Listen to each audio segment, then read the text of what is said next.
Boa tarde, bem-vindos a mais um programa Caminhos da Aliança Evangélica Portuguesa. Hoje vamos falar sobre família. O dicionário refere que família é um conjunto de todos os parentes de uma pessoa e principalmente dos que moram com ela. Mas será que família se resume a isto? Poderemos ter nós noções diferentes sobre o que é uma família e estarem todas corretas? Pessoas que dividem o mesmo gosto pela vida, os mesmos sentimentos, convicções e ideais, que se encontram e relacionam, podem considerar-se da mesma família? Serão alguns relacionamentos mais fortes do que o relacionamento de sangue, tal como o de marido e mulher?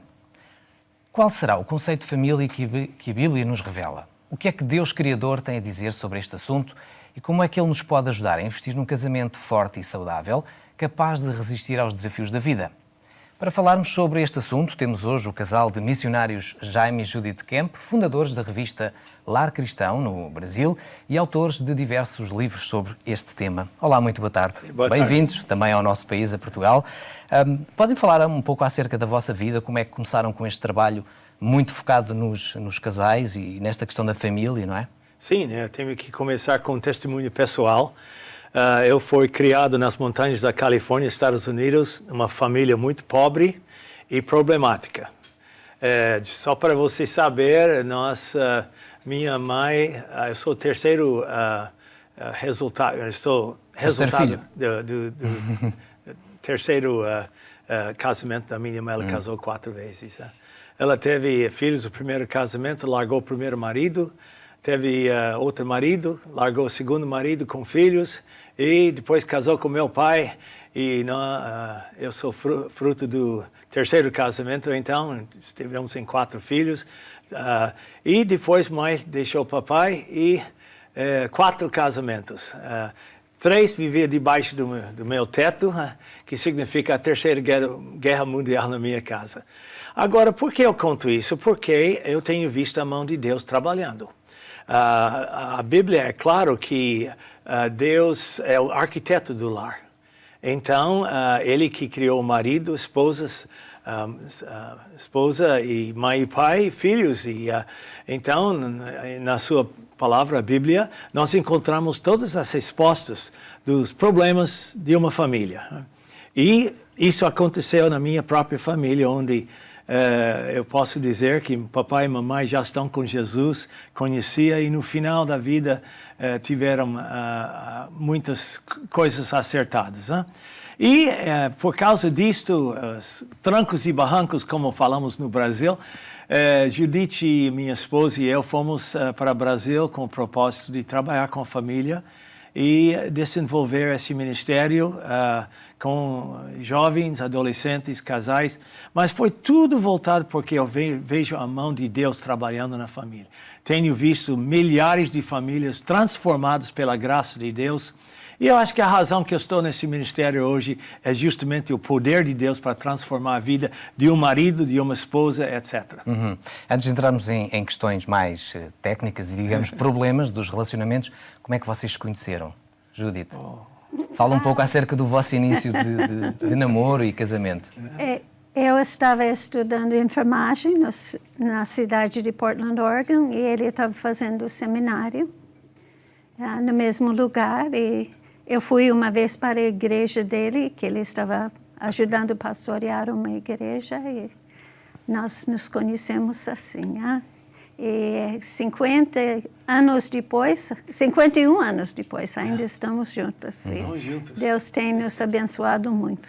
Acha que, de alguma forma, esses problemas que existiram na sua história de família tiveram também influência para começar a olhar para este tema com outra perspectiva e perceber que havia aqui, de facto, a necessidade de ter uma ajuda aos casais? Também nós estudamos, preparamos para fazer esse ministério de aconselhamento e fazemos seminários, justamente por meu passado, pelas dificuldades familiares, e em cima disto ver a mão de Deus trabalhando na minha família e na família através dos anos, muita gente que Deus vem salvando, e casamentos feitos e restaurados. Ok.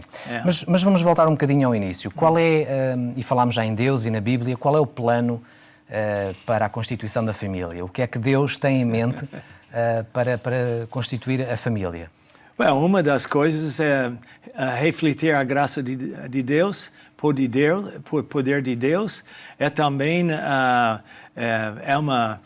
porque a sociedade necessita de um célula básico que nós chamamos família. Inclusive, civilizações têm sido estudadas e quando nós deixamos de trabalhar, quando nós deixamos de contribuir na família, aos poucos essas civilizações vão desaparecendo. Então, a família é uma base, é uma célula. E também a igreja, a unidade básica da igreja são famílias. Nós sempre falamos que a sociedade será forte na medida que as suas famílias forem fortes. Okay. Então, é muito importante isso. O plano, digamos, original que encontramos na Bíblia é a família constituída por homem e mulher, ok? É isso que encontramos no início da Bíblia. Exato, é isso que nós encontramos em Gênesis capítulo 2. Agora, nós entendemos que há outros fatores que entram. O maior problema em capítulo 3 de Gênesis é a entrada do pecado. Quando eu sou casamenteiro, eu faço muitos casamentos e quando eu caso, eu entendo que eu estou lidando com um pecador e uma pecadora.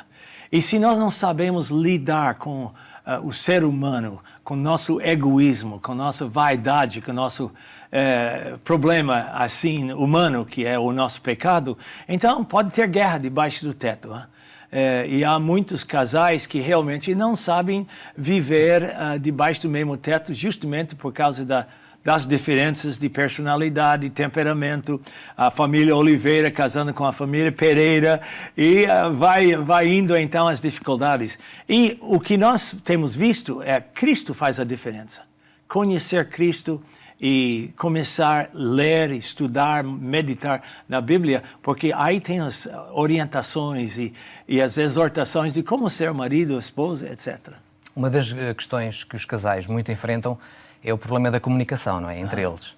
Então, nós temos feito algumas pesquisas, muitas, na verdade, pesquisas sobre a família. E na área de separação e divórcio, um dos fatores principais, um dos sinais principais da queda do relacionamento conjugal é a desintegração da comunicação. Veja, Levi, nós nunca exigimos um curso para casal que está no altar da igreja, de comunicação conjugal. Eles estão entrando lá cheio de romantismo, cheio de amor, e pensam que eles vão ter comunicação sempre e não vai ter problemas, é claro. E nós sabemos que tem problemas. E muitos desses problemas é porque eles não sabem comunicar. Então, nos nossos cursos, nós realmente adicionamos sempre pelo menos 1 hora, 2 horas sobre como comunicar. A palavra de Deus tem muito a dizer sobre isso. E o que é que nos pode adiantar sobre essa por exemplo, questão? O livro de Tiago, capítulo 1, versículo 19, a palavra de Deus diz que devemos estar prontos para ouvir. Parte do problema do casamento é depois de algum tempo, às vezes o primeiro ano, às vezes o segundo ano, começamos a deixar de ouvir o cônjuge. E para resolver um problema conjugal, nós vamos ter que ouvir. Provérbios 15, versículo 1, nos diz que a resposta franca, obrigado, que a resposta branda desvia o furor. A palavra dura suscita a ira. Agora, já pensou? A resposta branda, carinhosa, calma, tranquila, paciente, pode curar a alma da outra pessoa. Mas a palavra dura em cima, agressiva, só levanta mais problemas. Ou seja, as pessoas têm que ouvir mais e falar menos. Exato. É um bocado isto? Sim, e saber responder, né? Por isso que Deus nos deu 2 ouvidos e só uma língua. Da sua experiência de largos anos de casamento, como esposa, este é, digamos, o segredo para um casamento feliz? Ouvir mais, falar menos, falar com moderação? O problema está na comunicação, o problema dos casais? Tem que saber o que a outra pessoa está sentindo. Às vezes nós só pensamos em nós mesmos, mas quando nós ouvimos a outra pessoa, então nós mostramos que realmente estamos pensando neles e não só em nós mesmos. Tem uma palavra aqui, por exemplo, Provérbios 25:11, que é uma passagem muito querida, que diz: como maçãs de ouro em salvos de prata, coisa muito de grande valor, assim é a palavra dita a seu tempo. Às vezes a comunicação, nós falamos a palavra errada, na atitude errada, na hora errada. Então, a palavra certa na hora certa. E nós não sabemos muitas vezes como falar isso. Então, comunicação é complicado. Por quê? Porque tem a diferença entre marido e homem, tem a diferença entre personalidades e entre famílias. Você vê, como eu falei, Oliveira e Pereira, por exemplo. Exatamente. Até hábitos que as pessoas trazem da sua família, não é? E traz para dentro de casamento pensando que vai ser mil maravilhas. E o fato é que nós temos tradições diferentes, jeito diferente de fazer as coisas, e muitas vezes não compreendemos isso, até já estamos dentro e não sabemos resolver. E muitos casais, como no Brasil, como em Portugal, vão correr para o tribunal para acabar com o casamento. Ou seja, as pessoas não entenderam que quando se juntam estão a formar uma nova família. Há uma nova identidade, não é? Exato. Um só. Então, aquilo que vem de trás tem que ser muito bem gerido. Ok? Mas há uma outra situação que podemos falar, que é, se calhar, o papel do marido e da mulher. Existe também aqui um pouco, hoje em dia, a guerra entre estes papéis, não é? Toda a gente quer ser o papel principal, quer ter o protagonismo. O que é que nos pode ensinar acerca disso? O apóstolo Paulo disse que nós devemos ser submissos uns aos outros. Agora, é esquisito falar, mas o homem... Esta palavra de submissão hoje em dia pode parecer um pouco estranho, não é? Mas Paulo, quando ele aborda em Efésios capítulo 5 os papéis do marido e esposa, ele começa dizendo que nós sejamos dispostos a submeter uns aos outros. Marido, esposa, esposa, marido. Agora, no papel do marido, eu deixo minha esposa falar alguma coisa sobre o papel da esposa. No papel do marido, duas características principais. Amor, Paulo disse em versículo 25, maridos, amai vossas mulheres. E esse amor não é amor sexual, não é amor fraternal, é o amor de Deus, é a palavra agape, é o amor de Deus. E como Deus em Cristo Jesus nos perdoar, nós devemos expressar esse perdão amando nossa esposa. E o outro é liderança. Versículo 23 fala sobre a importância da família ter líder.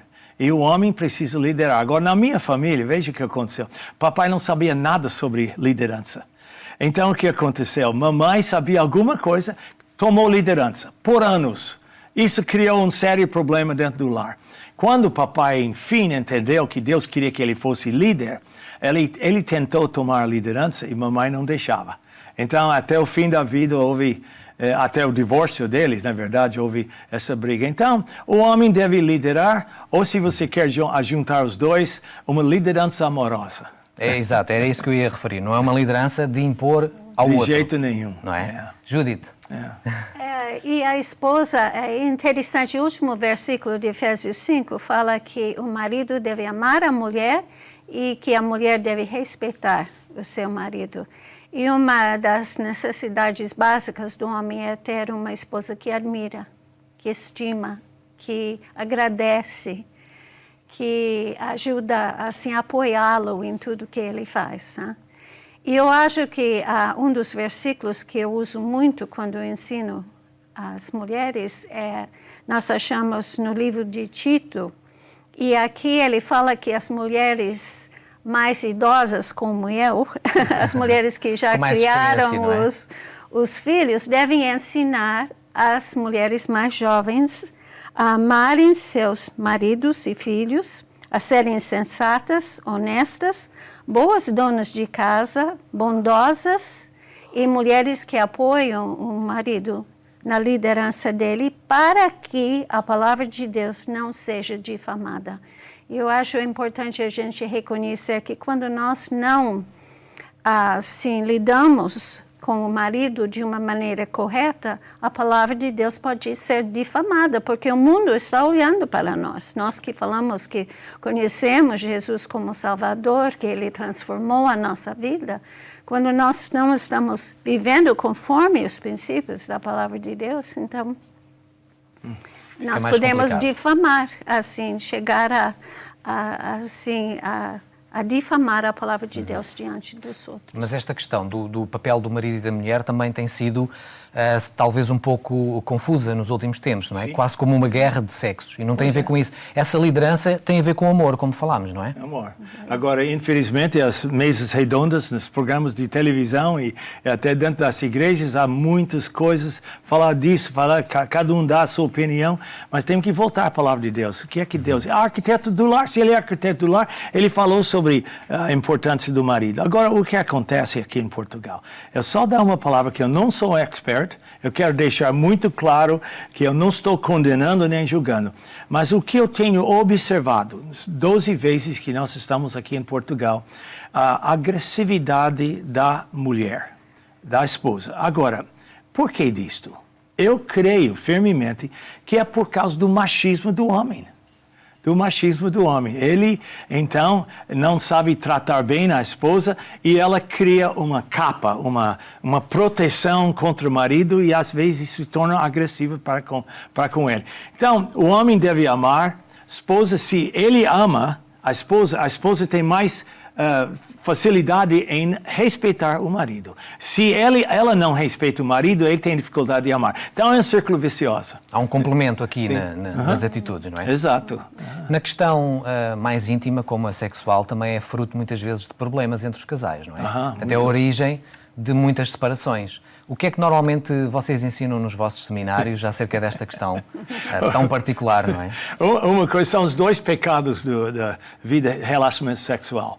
O pecado do homem é usar a mulher e não amá-la. Agora, esta palavra usar quer dizer dentro e fora da cama. A maneira que ele trata, a comunicação que existe ou não existe na área de sexo. E muitas vezes até algumas mulheres têm falado que o homem é um animal na cama.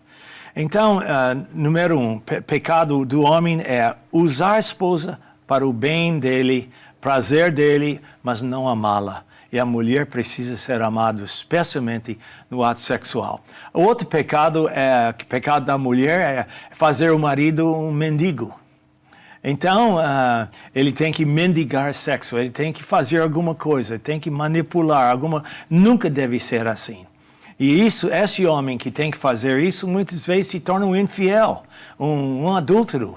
Por quê? Então tem esses dois, tem no lado da esposa, e o homem precisa, quando nós fazemos casamento, nós trabalhamos 3 meses com o casal. 3 meses trabalhamos. E um dos assuntos é exatamente a natureza da mulher. E a mulher, natureza do homem. Então, eles têm que compreender isso quando entram em casamento para não deixar a cama do casal ser usada na mão do diabo para distanciar. Até aqui, nesta questão tão íntima também, o problema muitas vezes é a comunicação entre o casal. Comunicação. Não falar abertamente sobre estes assuntos. Nós temos medo, parece que temos timidez em falar assuntos íntimos como isso, mas precisamos. Mas o sexo é bíblico. Foi Deus que o criou, não é? A reprodução, a multiplicação. Quando você estuda Cantares de Salomão... Eu estava-me a lembrar desse livro. E Salomão, em outras passagens, ele fala muito sobre a vida sexual. E nós, nos seminários, nós gastamos bastante tempo falando sobre esse assunto e abordando, e vem questões, vem perguntas, a gente vai respondendo, justamente porque há muita confusão. Uhum. Quais são os problemas, de facto, que vocês detectam nos casais quando falam com eles, nos seminários, quando fazem aconselhamento? Uhum. Os problemas dos casais hoje em dia têm a ver com esta gestão da vida, com a questão sexual também? Uhum. Agora, para a mulher, por exemplo, se nós, maridos, não elogiamos, se nós não trazemos de vez em quando uma rosa para casa, de deixar elas saber que ela é importante, que ela é a única mulher. Valorizá-la. Sim, não é? Se ela tem essa dúvida, ela começa a se fechar em relação ao marido. E ele começa a forçar a barra e isso piora. Então, o homem tem que saber lidar com a esposa, não somente na cama, mas muito mais fora da cama, no dia a dia, na maneira que ele trata, lida com ela. E aí ela vai ter muito mais disposição de ser aquela mulher que o homem sempre tem fantasias. Né? Então, nós falamos muito sobre isso e também problemas da ordem sexual, como ejaculação, como problema da orgasmo, clímax no sexo, porque às vezes, especialmente a mulher, não sente prazer. Temos que saber por quê. Porque Deus nos criou com capacidade de receber prazer. A mulher é um ser muito sensível, não é? O homem é mais pragmático. Como é que se deve lidar com estes dois seres tão diferentes? Em todas as áreas nós somos bem diferentes. As nossas necessidades são diferentes. Como nós falamos, a esposa precisa de amor, o marido precisa mais de respeito. A mulher, assim, vê sexo mais como alguma coisa emocional. O marido vê uma necessidade física que ele tem e ela tem que saber que essa é uma parte muito importante do casamento. Eles precisam, assim, dar tempo um para o outro. A gente trata sobre outras questões também, assim, a importância da mulher ter segurança financeira. Ela não precisa de um palácio para morar, mas ela precisa saber que vai ter como pagar as contas no final do mês. Ela precisa que o marido seja um bom pai para os filhos. Em todas essas áreas, as necessidades são diferentes, as reações são diferentes e por isso que nós precisamos conhecer um ao outro. Quais são as grandes diferenças que nota na mulher jovem do seu tempo e na mulher jovem de hoje? Muito diferente, não é? Bem, tem muita mulher casada hoje que trabalha fora. Quando eu era jovem não era tão comum. Essa é uma das grandes diferenças, não é? Apesar que minha mãe trabalhava, assim, sempre trabalhava, então eu fui criado num lar assim, mas ela sempre tinha tempo para a família. Sempre para ela a família estava em primeiro lugar. Então, eu acho que tem muito mais stress hoje em dia. Cansaço. Muito mais, assim, comunicação de fora, através da internet, da televisão. Eu acho que somos muito mais influenciadas pelas coisas, assim, que o mundo tem a oferecer para nós. Da sociedade, não é?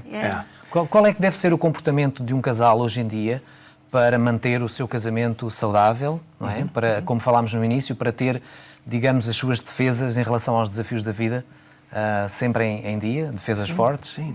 Olha, eu Tem que namorar muito? Eu diria uma coisa, que às vezes, hoje em dia, os casais estão trabalhando loucamente, não tem tempo para os filhos.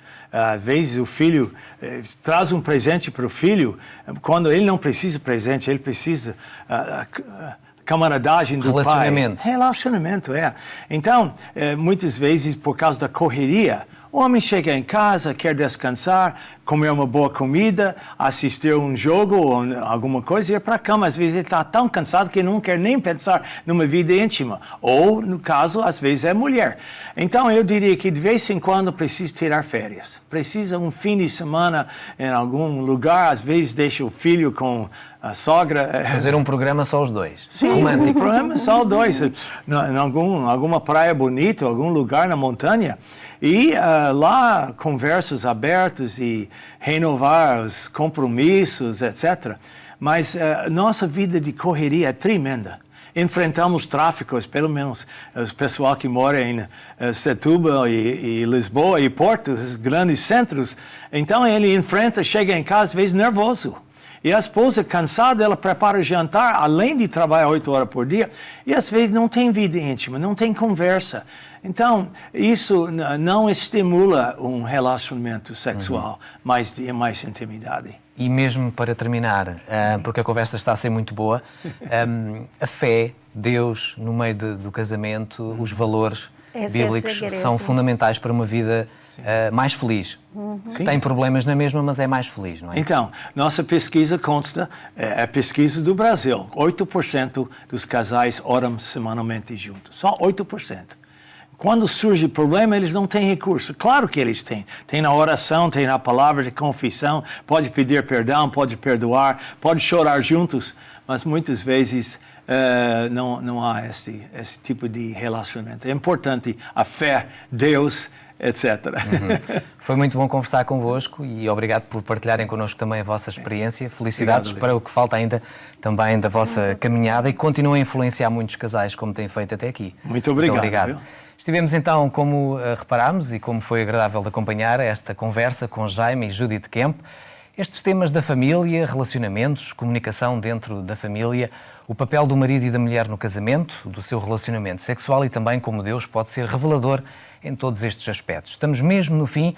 Antes, quero convidá-lo ainda a visitar uma igreja evangélica mais próxima. Visite também o nosso site, o Facebook, contacte-nos via telefone. Ainda queremos marcar encontro consigo na próxima terça-feira à tarde, aqui na RTP2, por volta das 15 horas. Boa tarde e bom domingo.